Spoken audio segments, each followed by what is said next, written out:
Hello student, रसायन विज्ञान की ऑनलाइन क्लास और अपने YouTube channel Vijendra sir chemistry पर मैं आप सभी का हार्दिक स्वागत करता हूं, अभिनंदन करता हूं। जैसा कि मैं आपको बताना चाहूंगा, आज अपन 6th चैप्टर के बारे में बात करेंगे।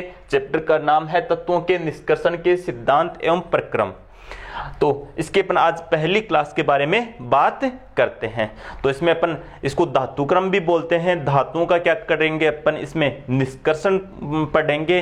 धातुओं को शुद्ध अवस्था में कैसे प्राप्त किया जाता है उनके बारे में, विभिन्न प्रक्रमों के बारे में अपन पढ़ेंगे। जैसा कि मैं आपको बताना चाहूंगा, धातुएं जो होती है, जो तत्व हैं, वो मुक्त अवस्था में नहीं, कुछ मुक्त अवस्था में भी पाए जाते हैं और कुछ संयुक्त अवस्था में भी पाए जाते हैं। तो जो संयुक्त अवस्था में पाए जाते हैं उनका अपन शुद्ध अवस्था में कैसे प्राप्त करते हैं, इन चीजों के बारे में अपन आज अध्ययन करेंगे।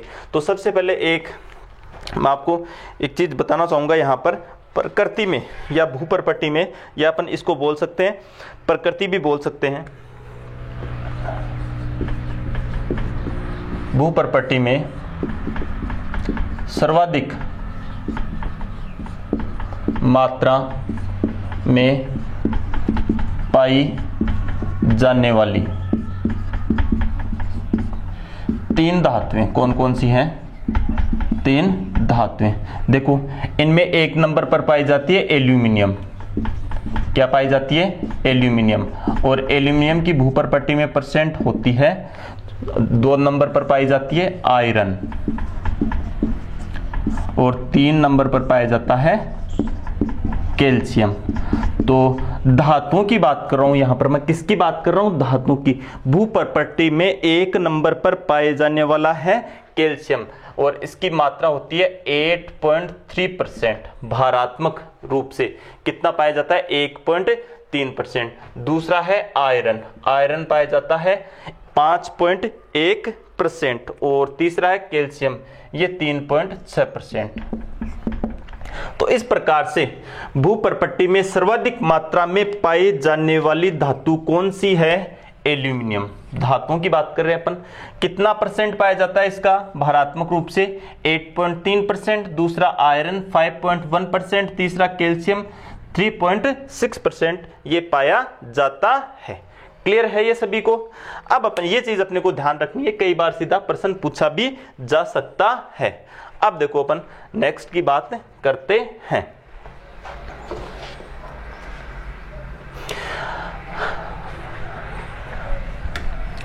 अब एक चीज आपको मैं बताऊं, पृथ्वी पर पाए जाने वाला प्रत्येक पदार्थ, चाहे वो कुछ भी हो, तत्वों से मिलकर बना होता है। किससे मिलकर बना होता है? वह तत्वों से मिलकर बना होता है। तत्वों से मिलकर बना होता है। कोई भी सब्सटेंस हो, कोई भी पदार्थ, वो तत्वों से मिलकर बना होता है। और आप सभी जानते हो, अपने पीरियोडिक टेबल में तत्वों को 3 भागों में विभाजित किया जाता है: मेटल, नॉन मेटल और उपधातुएं, सब मेटल उसको अपन कहते हैं। तो किस किस में बांटते हैं अपन? धातुएं मेटल कहते हैं, अधातु और उपधातु। तो जो नेचर में पाए जाने वाले एलिमेंट हैं, इन एलिमेंट को अपन 3 भागों में बांटते हैं: धातुओं में, अधातुओं में और उपधातुओं में। धातुओं के गुणधर्मों के बारे में आप सभी इनकी प्रॉपर्टी जानते हो। धातुएं क्या होती है? ठोस होती है, कठोर होती है, उच्च गलनांक वाली होती है, विद्युत की सुचालक होती है, आघातवर्धनीयता का गुण पाया जाता है, और इनमें तन्यता का गुण पाया जाता है। ये धातुओं के गुणधर्म अपन पहले से पढ़ करके आ रहे हैं। इनका एग्जाम्पल जैसे धातुएं हैं, जैसे आयरन, जैसे एल्यूमिनियम, जैसे कॉपर, जैसे गोल्ड, ये सभी क्या हैं? धातुएं। क्लियर है? सभी जानते हो इनके बारे में। और ये लगभग तत्वों का 80% होती है। कितनी पाई जाती है? लगभग अधिक मात्रा में आवर्त सारणी में अपने को धातुएं ही देखने को मिलती है। क्लियर है। दूसरी है अधातुएं, ये क्या होती है, भंगुर प्रकृति की होती है। किस प्रकृति की होती है, भंगुर होती है। क्या होती है, भंगुर नेचर की होती है। और आप सभी जानते हो आवर्त सारणी में अधातुएं कहां पर पाई जाती है, दाएं साइड ऊपर की ओर जो पीरियोडिक टेबल होती है उसमें अधातुओं का वो क्या होता है, स्थान होता है। कौन कौन सी होती है, जैसे अपन कह सकते हैं ऑक्सीजन, कार्बन, सल्फर, हेलोजन, ये सभी क्या होती हैं, अधातुएं। क्या होती हैं, ये सभी की सभी अधातुएं। या हेलोजनों में फ्लोरीन हो सकता है, क्लोरीन हो सकता है, ब्रोमीन हो सकता है। इसके बाद में है उपधातुएं, इन दोनों के क्या पाई जाती है, ये बीच में पाई जाती है। और ये कौन कौन सी होती है, जैसे सिलिकॉन, ये अपन लिखें जर्मेनियम, टेल्यूरियम, एंटीमनी, बिस्मिथ, या एक है बोरॉन। तो ये है जो मैंने ये बताया आपको, जो प्रत्येक पदार्थ होता है वो तत्वों से मिलकर के बना होता है। और जो तत्व है वो सभी तत्व, यहां पर मैं सिलिकॉन भी है,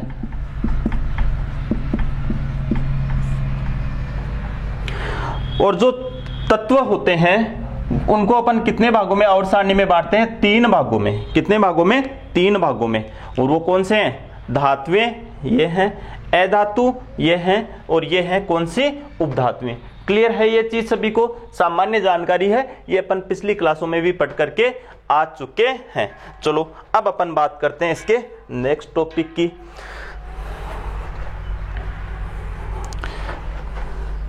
अब अपन पढ़ेंगे प्रकृति में तत्वों की उपलब्धता या प्रकृति में धातुओं की उपलब्धता के बारे में।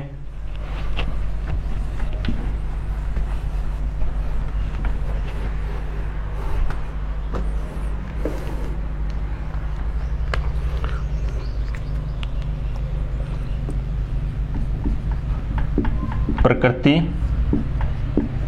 में तत्वों की उपलब्धता। देखो, प्रकृति में तत्वों की उपलब्धता 2 प्रकार से अपने को उपलब्ध होते हैं, उनकी क्रिया करने के आधार पर। कितने प्रकार से, 2 प्रकार के। एक तो मुक्त अवस्था में उपलब्ध हो जाते हैं अपने को, मुक्त अवस्था में, और एक होते हैं संयुक्त अवस्था में, संयुक्त अवस्था में। तो यहां पर प्रकृति में तत्वों की उपलब्धता या अपन कहें धातुओं की उपलब्धता के आधार पर इसको अपन 2 श्रेणियों में विभाजित यहां पर कर लेते हैं। एक मुक्त अवस्था में पाई जाने वाली धातुएं और एक है संयुक्त अवस्था में पाई जाने वाली धातुएं। देखो, ये जो मुक्त अवस्था में जो धातुएं पाई जाती है ये अक्रियाशील होती है, ये क्रिया नहीं करती है। किसके साथ, ये जल हो, नमी हो, O2 हो, CO2 हो के साथ क्रिया नहीं करती है, क्रिया नहीं करती है। जैसे अपन बात करें गोल्ड हो, जैसे प्लेटिनम हो, जैसे सामान्यतः सिल्वर भी इसी श्रेणी में आता है। ये कौन सी धातुएं होती है, मुक्त अवस्था में पाई जाने वाली धातुएं। आप यहां से समझ सकते हो कि ये बहुत कम क्रिया करती है इनके साथ। तो ये किस रूप में पाई जाएगी, मुक्त अवस्था में ये पाई जाती है। ये देखो, ये संयुक्त अवस्था में जो धातुएं पाई जाती है ये प्रकृति में जो अन्य तत्व या पदार्थ होते हैं उनके साथ क्या कर लेती है, वायुमंडल में जो उपस्थित होते हैं उनके साथ क्रिया कर लेते हैं। और ये किस अवस्था में पाई जाती है, अपने को संयुक्त अवस्था में ये देखने को मिलती है। तो ये संयुक्त अवस्था वाली कौन सी होती है, ये इनके बारे में कह सकते हैं अपन, ये किसके साथ क्रिया कर लेती है, नमी के साथ या फिर O2 के साथ या फिर CO2 के साथ क्रिया कर किस रूप में पाई जाती है, सल्फाइड के रूप में पाई जा सकती है, सल्फेट के रूप में पाई जा सकती है, सिलिकेट के रूप में पाई जा सकती है, या कार्बोनेट के रूप में पाई जा सकती है, यानी ये किस रूप में पाई जाती है, ये धातुएं जो होती है ये संयुक्त अवस्था में पाई जाती है और ये क्या कर लेती है, क्रिया करती है। क्लियर है ये बात सभी को। तो ये प्रकृति में उपलब्धता के आधार पर अपन ने धातुओं को दो भागों में यहां पर वर्गीकृत किया है, मुक्त अवस्था वाली और संयुक्त अवस्था वाली। क्लियर है, ये भी सिंपल सी बात है। जो क्रिया नहीं करती मुक्त और जो क्रिया कर लेती है वो किस रूप में पाई जाती है, संयुक्त अवस्था में पाई जाती है। अब अपन शुरू करते हैं इस चैप्टर का मेन पोर्शन। तो कुछ एक अपन डेफिनेशन देखेंगे यहां पर।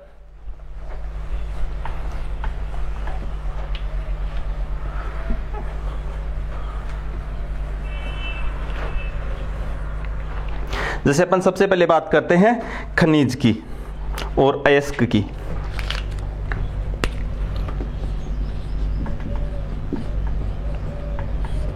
खनिज या इनको कहते हैं मिनरल्स। खनिज क्या होते हैं? खनिज देखो, खनिज ये संयुक्त अवस्था में पाई जाती है धातुएं। खनिजों में धातुएं किस रूप में पाई जाती है? इनमें धातुएं संयुक्त अवस्था में पाई जाती है।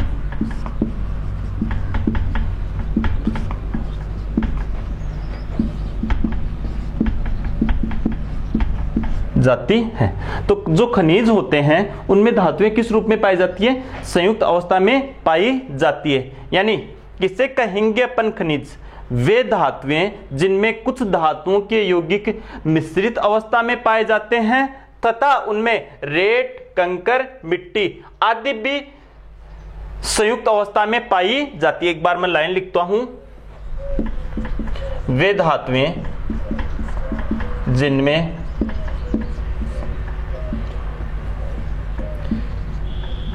अन्य धातुओं के यौगिक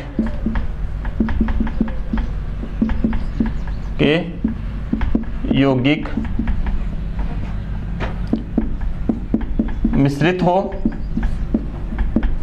तथा रेत,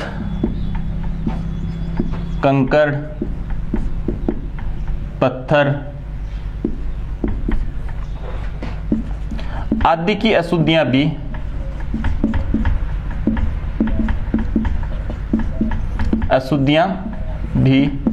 संयुक्त रूप से विद्यमान होती है।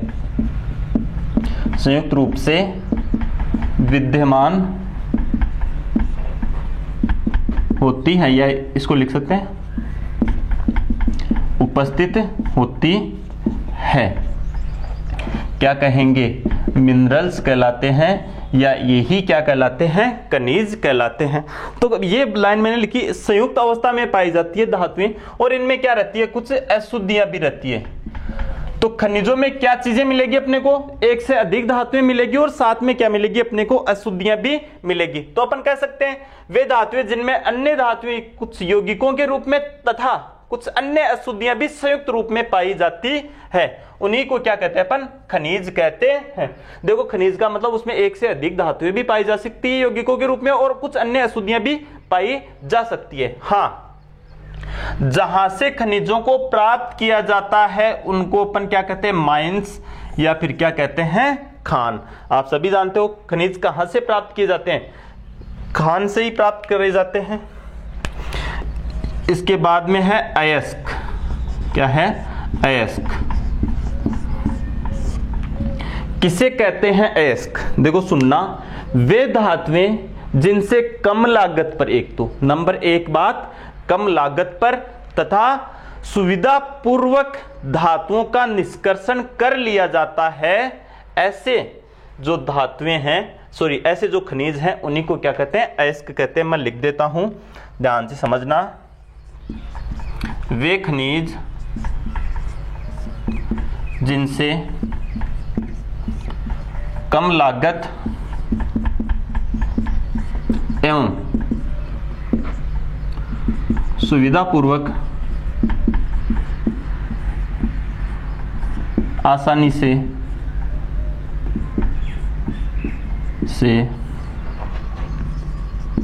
धातुओं का निष्कर्षण कर लिया जाता है, अयस्क कहलाते हैं। उन खनिजों को क्या कहेंगे? अयस्क कहेंगे। क्लियर हुई बात? बस इतना सा ध्यान रखना, आसानी से कौन से खनिज है जिनसे आसानी से अपन धातुओं का निष्कर्षण कर रहे हैं, उन्हीं खनिजों को अपन क्या कह देंगे? अयस्क कहते हैं। क्लियर हुई ये बात सभी को? तो अपन कह सकते हैं सभी अयस्क क्या होते हैं? खनिज होते हैं। All ores are mineral but reverse is not truth, यानी परंतु सभी खनिज अयस्क नहीं होते। देखो सभी अयस्क खनिजों को ही कह रहे हैं अपन अयस्क, तो सभी खनिज क्या, सॉरी सभी अयस्क क्या है? खनिज हैं। लेकिन परंतु सभी खनिज अयस्क नहीं हैं। देखो सभी अयस्क खनिज हैं, जैसे थे खनिज, इनसे अपन ने कम लागत पर प्राप्त करा धातुओं को, वो तो क्या कहलाए? यहां पर अयस्क कहलाए। और जिनको अधिक लागत पर अपन प्राप्त करते हैं उनको अपन अयस्क नहीं कह सकते। तो यहां पर कह सकता हूं ये सभी अयस्क तो खनिज हैं, लेकिन सभी खनिज क्या अयस्क होंगे क्या? क्योंकि इधर वाले भी तो होंगे ना। तो अपन कह सकते हैं सभी अयस्क खनिज होते हैं, परंतु सभी खनिज अयस्क नहीं होते हैं। क्लियर है ये चीज सभी को? तो ये डेफिनेशन खनिज की और ये डेफिनेशन अयस्क की सभी को ध्यान में रहनी चाहिए। चलो अब अपन बात करते हैं, हाँ कुछ एक बात और है इसमें, इसको हटा देता हूं एक बार में।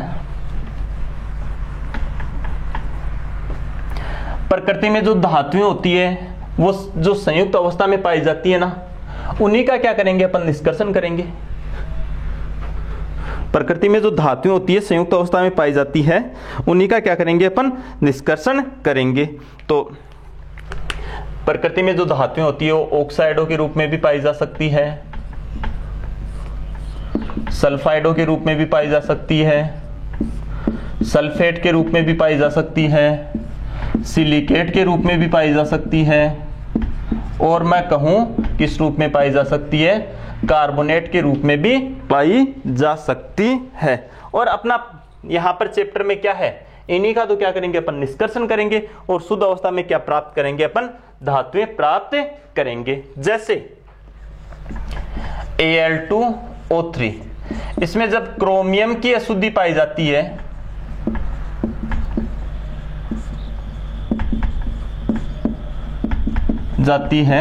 तो इसको रूबी या क्या कहते हैं? माणिक्य। क्या कहते हैं? रूबी या माणिक्य। परंतु जब Al2O3 में कोबाल्ट की अशुद्धि पाई जाती है, कोबाल्ट की अशुद्धि पाई जाती है, तब इसको अपन क्या कहते हैं? ब्लू स्पायर या नीलम कहते हैं इसको क्या कह सकते हैं? ब्लू स्पायर या क्या कहते हैं इसको? नीलम। ब्लू स्पायर या क्या कहते हैं इसको? नीलम कहते हैं। इन दो बातों का आपको थोड़ा सा और ध्यान रखना है। अब अपन पाए जाएंगे कुछ महत्वपूर्ण धातुओं के मुख्य अयस्कों के बारे में पढ़ेंगे, और इनमें से कई बार एग्जाम में क्वेश्चन पूछा जाता है। तो ये अपने को देखना है कुछ महत्वपूर्ण धातुओं के अयस्क। तो इन दो नामों का ध्यान रखना है। रूबी क्या है? Al2O3 में क्रोमियम की अशुद्धि, और नीलम क्या है? कोबाल्ट की अशुद्धि।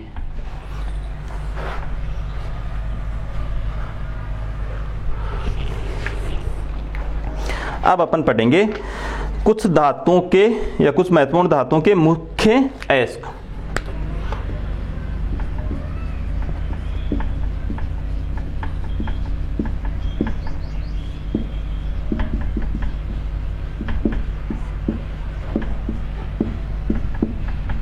मुख्य अयस्क। अयस्क आप जानते हो, वह खनिज जिससे आसानी से कम लागत पर धातु प्राप्त की जाती है, अयस्क कहलाते हैं। जैसे यहां पर मैं लिख रहा हूं धातु, और यहां पर अयस्क का नाम और यहां पर लिख देता हूं उसका रासायनिक संगठन या फॉर्मूला।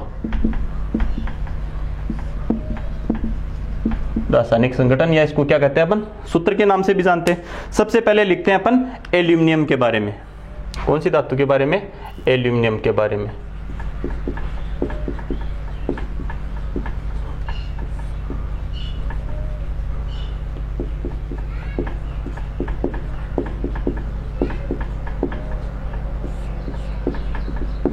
एल्यूमिनियम के बारे में देखो, एल्यूमिनियम के अयस्क कौन कौन से होते हैं उनके बारे में बता देता हूं। एल्यूमिनियम का मुख्य अयस्क होता है बॉक्साइट। मुख्य अयस्क इसका कौन सा होता है? बॉक्साइट होता है। एक क्रायोलाइट होता है। तो ध्यान रखना इसमें मैं क्या बोल रहा हूं, मुख्य अयस्क एल्यूमिनियम का कौन सा होता है? बॉक्साइट। क्रायोलाइट होता है, कोरंडम होता है, और इस बॉक्साइट का फॉर्मूला क्या होता है ये ध्यान रखना है, Al2O3.2H2O। क्रायोलाइट का Na3AlF6। कोरंडम का फॉर्मूला बड़ा आसान है, बस यही Al2O3। डायस्फार, डायस्फार बस इसका भी आसान फॉर्मूला है। डायस्फार को भी अपन क्या लिखेंगे? Al2O3.2H2। इन दोनों को, इसमें कुछ एक चेंज रहता है। इसके बाद में है अब्रक। अब्रक भी किसका अयस्क है? एल्यूमिनियम का। इसका केमिकल फॉर्मूला क्या होता है? K2O 3SiO2 और 3Al2O3 6SiO2 डॉट 2 जल के अणु। इसके बाद में फेल्सफार। फेल्सफार यह भी एल्यूमिनियम का अयस्क है। इसका फॉर्मूला होता है KalSi3O8। तो ये सभी के सभी किस धातु के अयस्क हैं? ये सभी के सभी एल्यूमिनियम धातु के अयस्क होते हैं। क्लियर है ये सभी? हाँ, ये डायस्फार, ये होगा डायस्फार का फॉर्मूला H2। एक ही H2 जुड़ेगा इसके साथ। देखो अब इसको मैंने कहा मुख्य अयस्क इसका कौन सा है? बॉक्साइट। तो इस बॉक्साइट से ही धातुओं का क्या करते हैं? निष्कर्षण करते हैं, क्योंकि इसका मुख्य अयस्क है। देखो ये फॉर्मूला तो सबको ध्यान रहना चाहिए। क्रायोलाइट का फॉर्मूला आगे भी काम में आएगा, ये भी आपको ध्यान रखना है। अब कोरेंडम में क्या दिक्कत है? इसमें से एक जल का अणु गया है। डायस्फार में एक जल का अणु आ गया, इसमें भी कोई दिक्कत नहीं है। अब्रक का फॉर्मूला K2O Al2O3, ये फॉर्मूला है। फेल्सफार का ये फॉर्मूला है। तो ये यहां तक तो अपने को फॉर्मूले क्या रहने चाहिए? ध्यान रहने चाहिए, और नाम सबके ध्यान रहने चाहिए अपने को। सभी क्या है? बॉक्साइट हो, क्रायोलाइट हो, कोरंडम हो, डायस्फार हो, अब्रक हो, फेल्सफार हो, किसके अयस्क हैं? सभी के सभी एल्यूमिनियम धातु के अयस्क होते हैं। क्लियर है ये बात सभी को? अब अपन दूसरा बात करते हैं आयरन के।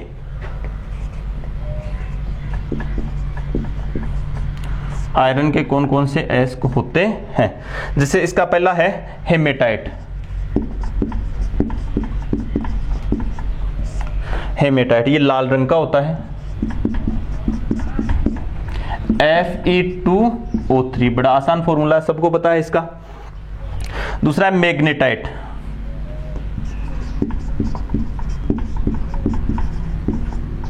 मैग्नेटाइट ये चुंबकीय होता है। कैसा होता है ये? चुंबकीय। इसका फॉर्मूला भी एक एक बढ़ाना है, Fe3O4। मैग्नेटाइट का ये फॉर्मूला होता है सिडेराइड।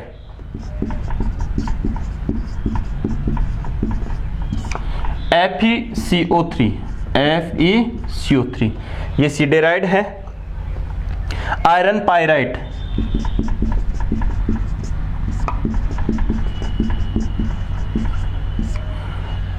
FeS2।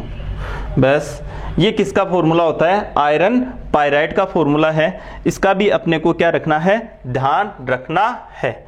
एक है लिमोनाइट।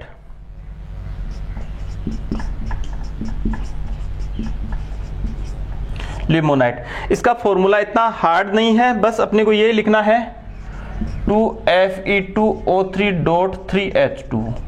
बस अब देखो मैं बता देता हूँ, फॉर्मूले तो अपने को यहां तक तो ध्यान रखने पड़ेंगे ही, बार बार काम में आएंगे। और नाम अपने को सभी के ध्यान रखने हैं। इसके कितने एस का, इसके 5, पांचों का ध्यान रखना है। कितने हैं, 6। नाम 6 का ध्यान रखना है। फॉर्मूले 1 2 3 4 याद रहने चाहिए। फॉर्मूले 1 2 4 फॉर्मूले अपने को क्या रहने चाहिए, ध्यान में रहने चाहिए, या फिर मैं कहूं क्या रहने चाहिए, याद रहने चाहिए। इसके बाद में इधर आगे लिखता हूं मैं धातु और एस का नाम और सूत्र इधर लिख देता हूं मैं। अब आगे धातु, कौन सी धातु लेते हैं अपन, कॉपर। जैसे कॉपर का है कॉपर पाइराइट, कॉपर पाइराइट। इसका फॉर्मूला क्या होता है, CuFeS2। कॉपर पाइराइट का फॉर्मूला क्या होता है, CuFeS2। दिख रहा है सबको, CuFeS2 होता है कॉपर पाइराइट का फॉर्मूला। जैसे कॉपर ग्लांस,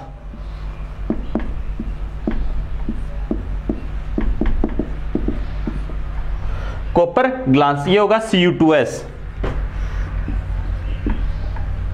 ये किसका फॉर्मूला है, कॉपर ग्लांस का। दिख रहा है, मैं बोल भी रहा हूं, अगर नहीं दिख रहा है तो।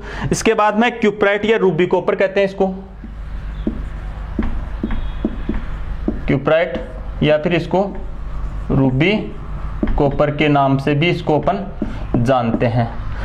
देखो क्यूप्राइट या इसको क्या कहेंगे अपन, रूबी कॉपर। इतना ही अंतर है बस, Cu2O। ये क्यूप्राइट या रूबी कॉपर का फॉर्मूला हो गया। मेलेकाइट, मेलेकाइट है, एक है एजुराइट। बस इनका नाम आपको ध्यान रखना है, मेलेकाइट का और एजुराइट का। फॉर्मूला ध्यान रखना चाहो तो इसका तो क्या होता है, कॉपर कार्बोनेट और कॉपर हाइड्रोक्साइड। ये फॉर्मूला किसका होता है, मेलेकाइट का। और इसको 2 से गुणा कर दो, क्या हो जाएगा, एजुराइट का। CO3 डॉट CuOH का होल ट्वाइस। ये किसका हो गया, एजुराइट का। तो अपने को मैं जो बात बता रहा हूं वो ध्यान रखनी है। टोटल कितने हो गए यहां पर अपने पास, 5 हो गए। देखो ये फॉर्मूला ध्यान रखना है, फॉर्मूला ध्यान रखना है, फॉर्मूला ध्यान रखना है। आगे बस इन दोनों के केवल क्या नाम ध्यान रखने हैं। तो copper pyrite, copper glance, cuprite, या इसको रूबी कॉपर कहते हैं, ये अपने को यहां पर ध्यान रखने हैं। इसके बाद में अपन बात करते हैं किसके, आयरन की। आयरन के हो गए ना। इसके बाद में अपन बात करते हैं जिंक के। जिंक के कौन कौन से होते हैं, एस का नाम जैसे जिंक ब्लेंड, इसका फॉर्मूला होता है ZnS। जिंक ब्लेंड का फॉर्मूला क्या होता है, जिंक ब्लेंड। जैसे क्यूप्राइट में भी वो लग रहा था तो जिंकाइट में भी वो लग जाएगा। जिंकाइट में बड़ा आसान फॉर्मूला है, ZnO। केलामाइन, ये जिंक कार्बोनेट को कहते हैं, ध्यान रखना। केलामाइन क्या होता है, जिंक कार्बोनेट। एक सिडेराइड था, ये रहा, ये कार्बोनेट, और ये केलामाइन भी क्या है, जिंक कार्बोनेट, और सिडेराइड क्या है, आयरन कार्बोनेट। इसके बाद में विलेमाइट,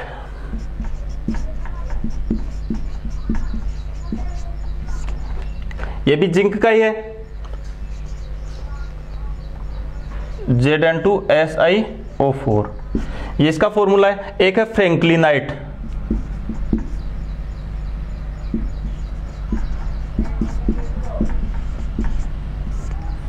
फ्रैंकलिनाइट, इसका फॉर्मूला क्या होता है, जिंक Fe2O4।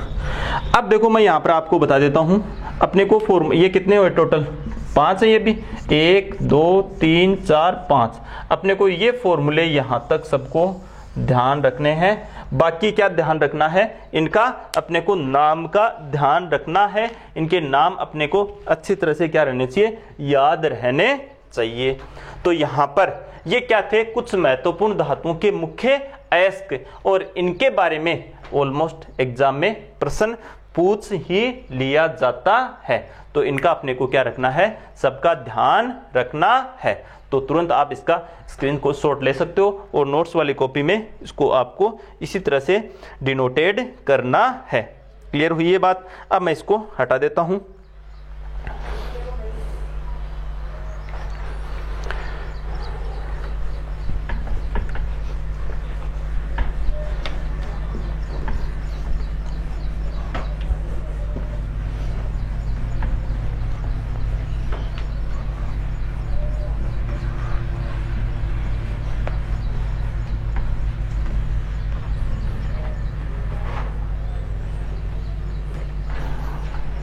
अब अपन पढ़ेंगे धातुओं का निष्कर्षण या धातुक्रम।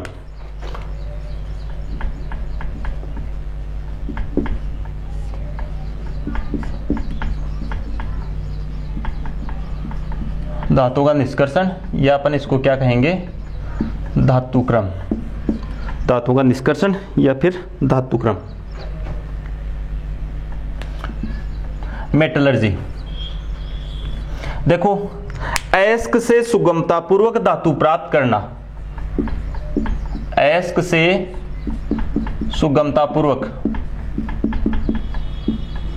अयस्क से सुगमतापूर्वक धातु प्राप्त करना ही क्या कहलाता है, मेटलर्जी, या फिर इसको अपन क्या कहते हैं, धातुक्रम।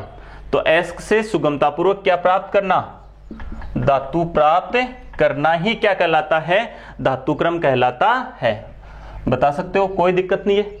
देखो, यह धातु का निष्कर्षण या धातुक्रम, अयस्क से सुगमतापूर्वक धातु प्राप्त करना धातु निष्कर्षण या फिर क्या कहें, धातुक्रम कहलाता है। और धातुक्रम यह प्रक्रिया यानी धातुक्रम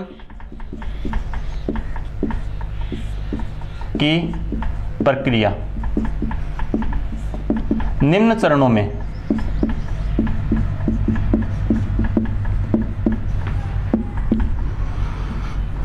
संपन्न होती है, संपन्न होती है। अब धातुक्रम की प्रक्रिया यानी अयस्क से धातु प्राप्त करने की जो प्रोसीजर है उसके अपन विभिन्न चरण पढ़ेंगे। तो वो चरण कौन कौन से हैं, अयस्क को तोड़ना या पीसना, दूसरा है अयस्क का सांद्रण। पहला है अयस्क को तोड़ना या पीसना, दूसरा है अयस्क का सांद्रण, तीसरा है धातु का निष्कर्षण, चौथा है धातु का शोधन।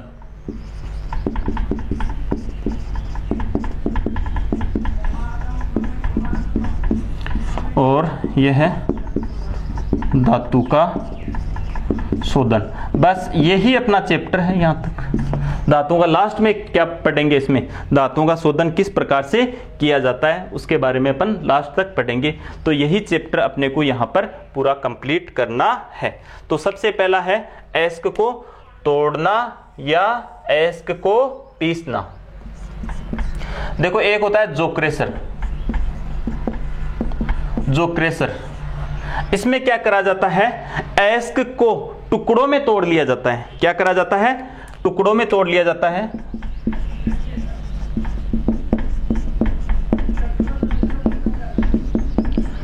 और एक फिर होती है कि स्टैंप मिल,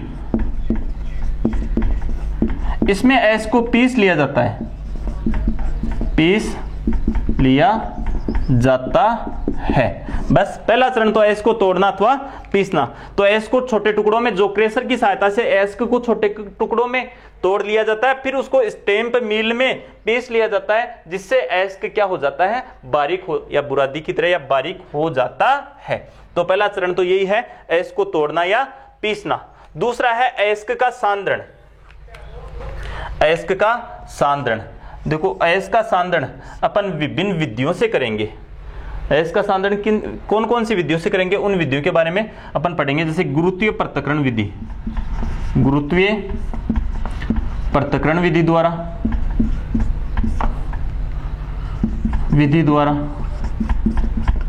अयस्क का सांद्रण। दूसरी है चुंबकीय पृथक्करण विधि द्वारा पृथक्करण विधि द्वारा अयस्क का सांद्रण। तीसरी है झाग पलवन विधि द्वारा अयस्क का सांद्रण। और यह है चौथी निक्षालन, यह इसको कहते हैं रासायनिक पृथक्करण।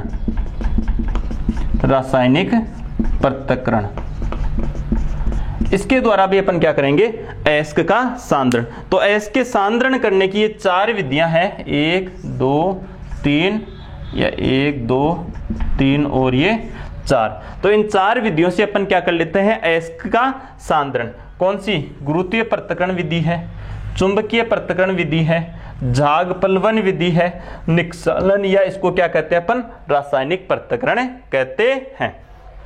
तो अपन सबसे पहले पढ़ते हैं गुरुत्वीय पृथक्करण विधि। कौन सी विधि पढ़ते हैं, गुरुत्वीय पृथक्करण विधि द्वारा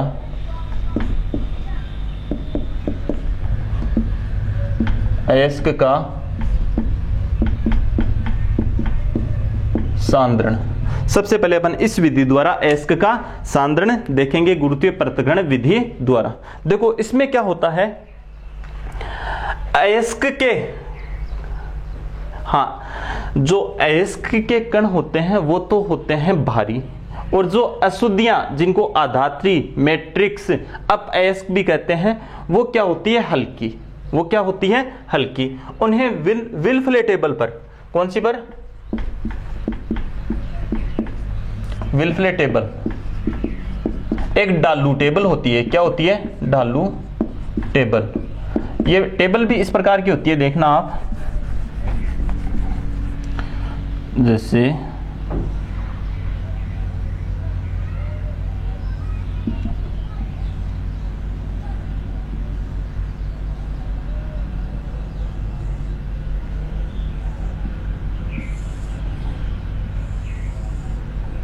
इधर से इसमें जल प्रवाहित करते हैं, इधर से अपन क्या प्रवाहित करते हैं, इनमें अयस्क प्रवाहित करते हैं।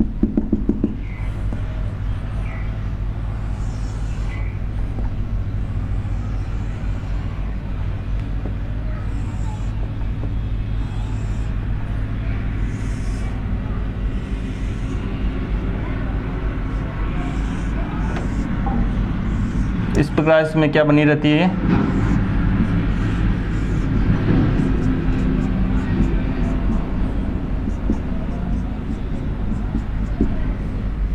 नालियां बनी रहती है।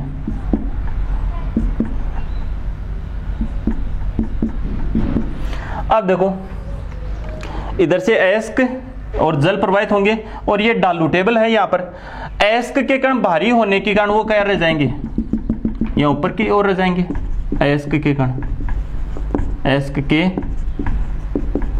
भारी कण। और जो अशुद्धियां हैं वो जल के साथ, क्योंकि अयस्क के कण भारी हैं इस कारण उस पर गुरुत्वीय बल लगेगा और यहाँ पर ये जमे रहेंगे। और अशुद्धियां या आधात्री क्या है, हल्की, वो नीचे पहुंचते पहुंचते यहाँ पर आ जाएगी। ये क्या है, इसको अशुद्धियों को क्या कहते हैं अपन, आधात्री कहते हैं। क्या कहते हैं, अयस्कों को ही, अशुद्धियों को ही आधात्री, या फिर इसको क्या कहते हैं अपन, अशुद्धि।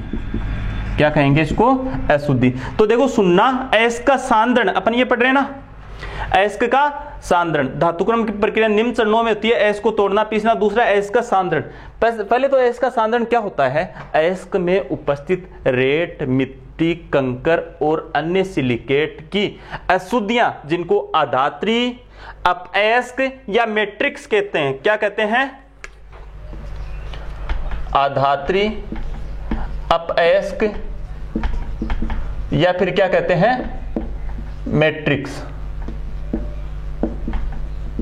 आधात्री, अपअयस्क या फिर क्या कहते हैं इसको अपन, मैट्रिक्स कहते हैं। इन अशुद्धियों को अयस्क से दूर करना ही क्या कहलाता है, अयस्क का सांद्रण कहलाता है। क्या कहलाता है, सांद्रण। तो अयस्क में पाए जाने वाली मिट्टी, कंकर, रेत इत्यादि की जो अशुद्धियां होती है उनको क्या कहते हैं, आधात्री, मैट्रिक्स या अपअयस्क, उनको पृथक करना ही क्या कहलाता है, अयस्क का सांद्रण। अयस्क का सांद्रण पहला बता दिए आपको, अयस्क का सांद्रण सॉरी, ये एस के सांद्रण में गुरुत्वीय पृथक्करण विधि, इस विधि द्वारा अपन कौन कौन से एस का सांद्रण करते हैं? इस विधि द्वारा Fe2 सॉरी और SnO2 टिन स्टोन, इसको टिन स्टोन कहते हैं। क्या कहते हैं इसको? Tin stone. इनका क्या किया जाता है? सांद्रण किया जाता है Fe2O3 का, और टिन स्टोन या इसको अपन क्या कहते हैं? कैसिटेराइट भी कहते हैं। तो ये है हेमेटाइट, हेमेटाइट का, और टिन स्टोन या कैसिटेराइट भी इसको कहते हैं, कैसिटेराइट। इसका क्या किया जाता है? इनका सांद्रण किया जाता है। आगे है चुंबकीय पृथक्करण विधि, फिर जाग-पलवन विधि, फिर है निष्कलन। इनके बारे में अपन बात करेंगे नेक्स्ट क्लास में। तब तक सभी को थैंक यू, धन्यवाद।